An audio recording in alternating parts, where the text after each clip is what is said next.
이번 시간은 우리 2장으로 들어와서요. 우리 재무설계사의 그 기본 업무에 대해서 좀 살펴보도록 하겠습니다. 자, 요 2장 상당히 중요합니다. 자, 재무설계사가 어떤 역할, 어떤 기본 업무들을 하느냐. 한 4-5문제 정도 출제가 된다. 이렇게 말씀드렸죠. 4문제에서 5문제까지도 나올 수 있다. 자, 일단 그 전반적인 챕터를 이제 보시면 우리 그 혹시나 이제 재수하시는 분들도 좀 있으니까 새로 들어온 부분이 요거죠. 여기죠. 여기. 재무관리하고 재무전략 요 파트가 새로 들어온 부분입니다. 그래서 혹시나 이제 재수하시는 분들 같은 경우는 요 파트를 좀 잘 공부를 하셔야 될 것 같고요. 나머지는 기존에 좀 있던 것들인데 좀 정리가 좀 돼 있습니다. 그래서 내용이 좀 바뀐 것들도 있고 그래서 좀 꼼꼼히 좀 보셔야 되는데 일단은 새로 들어온 부분에서 요 재무관리가 이제 3가지로 요약이 되거든요. 그래서 재무 목표도 구체화시키고 현금 흐름도 이제 관리하고 현금 흐름을 잘 관리하면 저축이 여러 개 생기기 때문에 저축 여력을 어떻게 장단기로 잘 배분할 거냐 이런 것들 다루는 것이 이제 재무관리인데요. 요 재무관리 요 파트에서 재무관리와 재무전략을 이제 묶어서 한 문제 정도 뭐 그 이상 출제가 될 것으로 이제 보이고요. 자, 그다음에 이제 개인 재무제표 작성하는 거 이게 상당히 중요한 부분이죠. 별 3개 제가 말씀드렸잖아요. 그렇죠? 그래서 특히 이제 재무상태표 이게 이제 그 재수하시는 분들을 위해서 이제 말씀드리면 그 앞전에는 자산부채 상태표라고 명칭이 있던 것이 이제 재무상태표로 이제 명칭이 바뀌었기 때문에 좀 주의해서 좀 보셔야 되고요. 그다음에 세부적인 내용은 크게 바뀌진 않았어요. 크게 바뀌진 않았는데 조금씩 이제 변동된 부분들이 있으니까 그걸 눈여겨보시면 될 것 같고요. 자, 그다음에 이제 현금 흐름표가 기존에는 그 연간 현금 흐름표로 이제 그 작성되는 내용이 쭉 제시가 돼 있었는데 월 단위로 지금 바뀌었습니다. 그래서 가장 큰 변화가 있는 부분이 이 파트다 이렇게 좀 생각하시면 될 것 같고요. 자, 그다음에 이제 그래서 여기 재무상태표와 관련된 문제 반드시 나오고요. 현금 흐름표와 관련된 문제도 이제 반드시 나오기 때문에 여기 이제 그 3번째 챕터에서 한 2문제 이상은 출제가 될 것으로 예상을 하고 있고요. 자, 그다음에 이제 재무 비율 분석이죠. 이것도 이제 너무나도 중요한 부분인데요. 그 전면 개편 되기 이전에는 재무 비율 관련해서 여러 가지 다양한 것들이 있었는데 좀 군더더기를 좀 걷어내고요. 딱 3가지 정도만 이제 보고 있습니다. 그래서 가계 수지 상태 분석하고 비상 예비 자금 분석하고 부채 적정성 분석 이렇게 3가지로 딱 정리를 해놨어요. 그래서 사실상 전면 개편 이전에도요, 그 3가지 중심으로 시험에 출제가 됐었거든요. 그래서 좀 이제 변두리 있는 내용은 좀 걷어냈다. 이렇게 깔끔하게 걷어냈다. 이렇게 좀 생각하시면 되겠고, 자, 공식을 물어볼 수도 있고, 내용을 물어볼 수도 있고, 하지만 이제 계산 문제 좀 대비하시면 되겠습니다. 그래서 여기 이제 3번하고 4번이 여기 이제 계산 문제까지 좀 대비를 좀 하셔야 되겠다. 반드시 출제가 됩니다. 얘네 둘은 반드시 출제가 되기 때문에 만약에 여기서 한 문제 이상, 여기는 2문제 이상, 그렇죠? 여기는 한 문제, 뭐 이렇게 된다 그러면 4-5문제가 이제 기본적으로 나온다는 거죠. 그 다음에 이제 이걸 바탕으로 해서 고객의 강점, 취약점 이런 것들을 이제 파악을 해갖고 이제 목록을 작성하는 것은 간단하게 이제 참고사항으로 이제 보시면 될 것 같다. 이렇게 말씀을 드리겠습니다. 자, 먼저 우리 새로 들어온 부분이죠. 우리 재무관리가 뭐냐라고 얘기할 때 우리 앞에서 이제 재무설계 정의 이제 봤었는데, 자, 우리 재무설계 정의를 한번 우리가 생각을 해보시면, 자, 재무설계가 뭐였어요? 일단 기본적으로 개인이나 가게가 갖고 있는 삶의 목표, 그렇죠? 뭐 재무적인 목표도 있고 비재무적인 목표도 있는데, 자, 이것들을 잘 파악을 해가지고, 자, 이것들을 달성하기 위해서 뭘 하죠? 재무적 자원, 비재무적 자원 이런 자원들을 적절하게 이제 관리하는 그런 일련의 과정, 이게 재무 설계거든요. 그렇죠? 그러니까 이 자원이 재무적인 것도 있고 비재무적인 것도 있었잖아요. 그래서 목표도 마찬가지로 재무적인 거, 비재무적인 거 이걸 다 아울러서 삶의 목표를 달성하기 위해서 이런 자원들을 관리하는 일련의 과정, 이게 이제 재무 설계인데, 그럼 이 재무 설계를 하려면 필수적으로 동반이 되는 게 재무 관리입니다.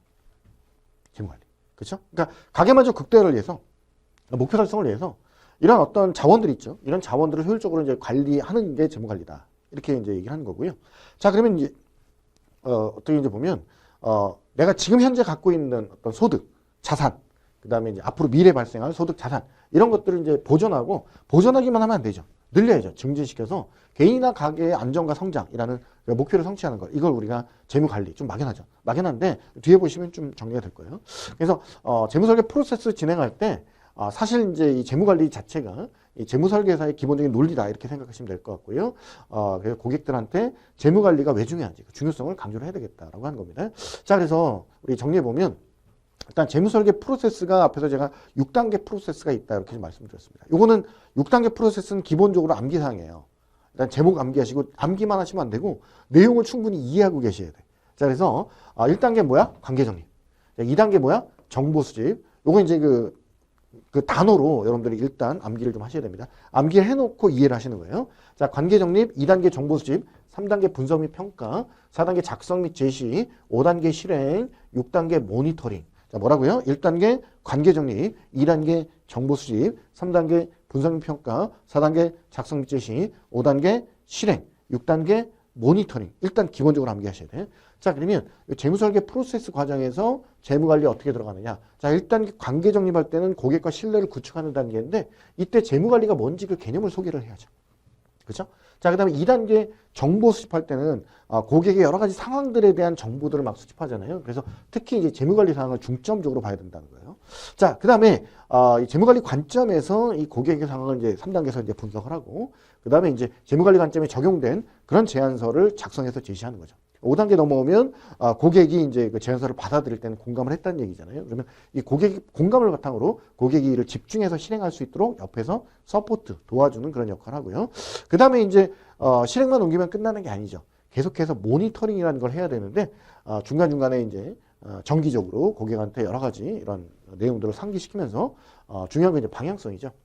왜냐하면 본인도 바뀌고요. 본인의 어떤 신상도 바뀌고요. 가족 구성원도 바뀔 수 있고, 가치관, 의견, 생각 이런 것들이 바뀔 수 있고요. 주변의 환경이 바뀔 수도 있고요. 그렇죠? 금융 환경도 바뀌고 법규나 세제 환경도 바뀌거든요. 그러면 아무리 이제 주변이 바뀌더라도 일단은 이제 목표를 바꿀 수도 있고 여러 가지 상황을 바꿀 수도 있고, 자, 그렇긴 하지만 그래도 중요한 건 뭐냐면 이 사람이 가지고 있는 방향성입니다. 그렇죠?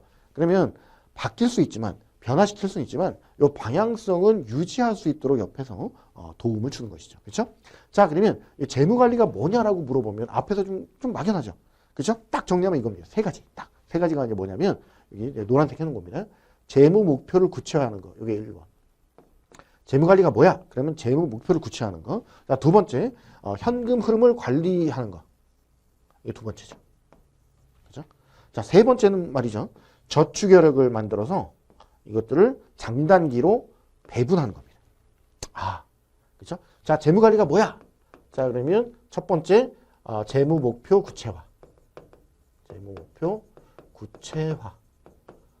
두 번째 뭐야? 현금 흐름 관리. 자, 세 번째 뭐야? 그럼 현금 흐름을 잘 관리하면 저축 여력이 생기니까 이 저축 여력을 그냥 내가 저축 여력이 생기면 그냥 몽땅 저축해가지고 하면 되지 않느냐? 아닙니다. 일단 저축하다 보면요. 일단 당장 쓸 때가 생기면 거기다 일단 돈 인출해갖고 쓰게 돼 있거든요. 그래서 이걸 어떻게 장단기로 잘 배분을 해야 돼요. 쉽게 얘기하면 통장 쪼개기 같은 거예요. 목표별로 통장을 쪼개는 거죠. 이거는 애들 교육자금 목표야. 이건 애들 결혼자금 목표야. 이거는 주택구입자금 목표야. 이건 차량구입자금 목표야. 이건 은퇴자금 목표야. 이런 식으로 장단기로 다 구분을 해놓는 거예요. 이게 이제 세 가지이죠. 그렇죠? 자, 그래서 재무관리가 뭐야? 그럼 이 세 가지. 그죠? 재무관리는 고객의 재무 목표를 구체화하고, 첫 번째. 두 번째는 현금 흐름을 관리 조정해서, 세 번째, 저축 여력을 이제 만들어서 이거를 장단기로 배분하는데, 이 장단기가 세 가지입니다. 자, 뭐냐면 안정자산, 투자자산, 운용자산이에요. 자, 그러니까 안정자산이라는 것은 예를 들면 노후 대비 자금이라든가 이런 것들이거든요. 그래서 얘가 이제 장기. 자, 그 다음에 투자자산이라고 하는 것은 중기. 자, 그 다음에 운용자산이라고 하는 것은 당장 쓸 돈, 비상이비 자금 이런 것들입니다. 그래서 얘가 이제 단기 자금이죠. 그렇죠? 자, 그래서 장단기로 배분해서 관리하는 거. 이게 바로 재무관리죠. 이걸 잘해주면 이것만으로도 고객이 목표 달성하는데 충분한 도움이 된다는 거예요. 그렇죠?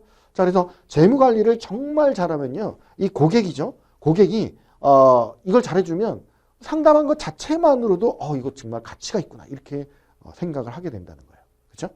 자, 그래서 재무관리 세 가지 뭐야? 재무목표 구체화, 현금 흐름 관리, 그 다음에 현금 흐름을 잘 관리하면 저축의 여력이 생기는데 이걸 장단기로 배분하는 거. 장단기는 안정자산, 투자자산, 운용자산 이렇게 세 가지를 얘기하는 겁니다. 자, 그럼 구체적으로 보겠습니다. 첫 번째, 재무 목표의 구체화죠. 그렇죠? 자, 우리 재무 목표의 구체화. 자, 보통 당신의 목표는 뭐예요? 이렇게 물으면 이러든가 아니면 당신의 목표는 뭐예요? 행복한 삶이에요. 이럴 수 있거든요. 그렇죠? 그러면 그거는 좀 너무 막연하단 말이죠. 자, 그래서 보통은 이제 그 구체화된 목표라고 하는 것은 어떤 거냐면 예를 들면 저는요 10년 안에 10년 안에 5억을 모아서 자, 이걸 가지고 첫 번째 이거 하고 싶고요. 두 번째 이거 하고 싶고요. 세 번째 이거 하고 싶어요. 이런 식으로 얘기하는 게 목표가 구체화된 거죠. 그렇죠? 자, 그래서 여기 이제 뭐가 들어있냐면 기간이 명시가 돼 있죠. 기간. 자, 기간이 명시가 돼 있고요. 자, 그다음에 이제 금액으로 수치화되어 있습니다. 금액으로 수치화되어 있고요. 자, 그다음에 본인이 하고 싶은 목표들이 여러 가지가 있는데 거기에 대한 우선순위가 담겨 있어요. 그렇죠? 자, 이런 것들이 구체화된 목표라고 하는 거죠. 자, 그러니까 막연하게 갖고 있던 어떤 인생의 목표를 정량화, 즉 수치화하고요. 자, 이것들을 가지고 이 어떤 그 목표를 다 달성하기 어려울 수 있기 때문에 거기에 대한 우선순위를 정하는 거. 이게 바로 재무 목표의 구체화다라고 하는 겁니다. 자, 그러면 재무 목표를 구체화하는 방법들이 여러 가지가 있습니다만 그거 조금 이따 보시고 그럼 재무 목표의 구체화가 왜 필요한지를 우리가 일단 생각을 해봐야 돼요. 자, 일단 방금 얘기했습니다만 사람들은 저마다 자신이 갖고 있던 가치관, 생각, 의견들에 따라서 목표가 다 달라요. 그렇죠? 자, 그런데 일단 그 대부분은 그 인생의 라이프 사이클을 쭉 들여다보면 아까 뭐 그냥 제가 러프하게 좀 말씀드렸잖아요. 결혼하고 자기가 결혼하고 집장만 하고 애들 낳아서 기르고 양육하고 그 아이들 뭐 교육 자금도 필요할 거고 애들 결혼 자금도 필요할 거고 본인의 은퇴 자금도 필요할 거고 중간중간에 뭐 집장만이라든가 차량 구입 자금이라든가 여러 가지 자금들이 필요할 텐데 자, 이런 여러 가지들의 어떤 인생 시기별 어떤 목표들이 있을 텐데요. 그런 것들을 미래잖아요. 자, 미래다 보니까 거기까지는 다 생각을 못하고 지금 눈앞에 지금 당장 닥친 거, 지금 당장 해결해야 되는 거 거기에만 좀 급급하고 좀 단기적이고 좀 즉흥적인 그런 측면이 없지 않아 있습니다. 자, 그래서 그런 것들을 좀 벗어나서 좀 이제 장기적인 시기별 체계적인 그런 이제 목표를 좀 세워야 될 필요가 있다는 거죠. 그죠? 자, 그리고 대부분 목표가 방금 얘기했듯이 이렇게 체계적인 정리가 대부분 안 돼 있어요. 상황이 바뀔 때마다 즉흥적으로 의사결정하고 또 목표 자체가 계속 바뀌는 거죠. 그렇죠? 자, 그러기도 한다는 거죠. 자, 그 다음에 어떤 시기, 기간, 달성 수단 여기에 대한 대답이 사람마다 다 달라요. 자, 그래서 이게 그 재무설계사가 상담을 할 때 자기가 임의로 막 정해줄 수도 없는 거예요. 그렇죠? 예, 그래서 고객과 상담을 통해서 얘기를 해야 되는 거고 이런 그 방금 얘기했듯이 구체적이고 명확한 그런 목표가 있어야 그 목표를 달성하기 위한 세부 계획을 세워서 할 수 있고요. 또 나중에 정말 그 목표를 달성했는지 여부는 이게 구체화가 돼 있어야 평가할 수 있다는 거죠. 그래서 제 목표의 어떤 구체화가 필요하다는 겁니다. 자, 그러면 이때 이제 그 제 목표를 구체화시킬 때 재무 설계사가 어떤 역할을 해야 되냐? 자, 일단 고객 스스로가 본인의 어떤 인생 목표가 뭔지 생각을 해봐야 되는데 그냥 가만히 있으면 그냥 너무 막연하단 말이죠. 그래서 구체적으로 그걸 생각하고 표현할 수 있도록 옆에서 이제 상담 과정을 통해서 도와줘야 되고요. 고객이 가지고 있는 막연한 목표를 구체적이고 정확하게 설정할 수 있도록 도와줘야 돼요. 대부분 그걸 잘 못해요. 자기 목표가 뭔지도 몰라요. 그러니까 그걸 옆에서 설정할 수 있도록 도와줘야 되겠고요.